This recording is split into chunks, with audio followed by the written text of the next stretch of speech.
क्यों पिछले 75 सालों के बजट से अनोखा होने जा रहा है इस साल का बजट?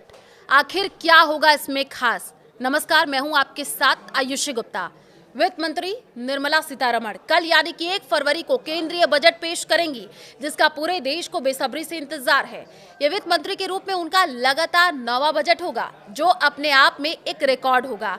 इस साल का बजट कुछ खास होने जा रहा है, खासकर इसे पेश करने का तरीका। जी हाँ, इस साल का बजट प्रेजेंटेशन पिछले 75 सालों में आए सभी बजटों में बहुत अनोखा होगा।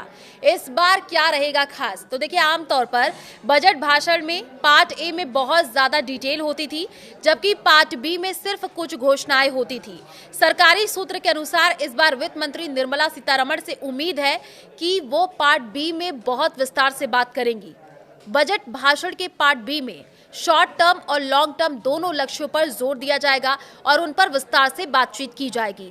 बजट भाषण के पार्ट बी वाले हिस्से में भारत के आर्थिक विजन, प्राथमिकताओं का जिक्र होगा।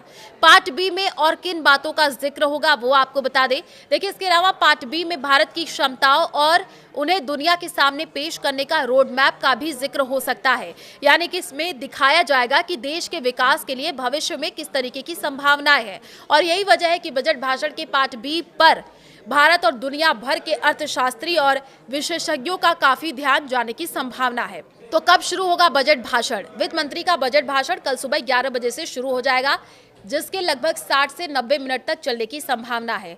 बजट भाषण के बाद इससे जुड़े डॉक्यूमेंट संसद के दोनों सदन, लोकसभा और राज्यसभा में पेश किए जा सकते हैं। साल 2025 का बजट इसलिए खास माना गया था क्योंकि पहली बार देश का कुल बजट 50 लाख करोड़ रुपए के आंकड़े को पार कर गया था। पिछले बजट में सरकार ने इंफ्रास्ट्रक्चर, किसान, युवा समेत अलग अलग सेक्टर पर खास ध्यान दिया था। अब बजट 2026 से भी इसी रफ्तार को बनाए रखने और विकसित भारत के लक्ष्य को आगे बढ़ाने की उम्मीद की जा रही है।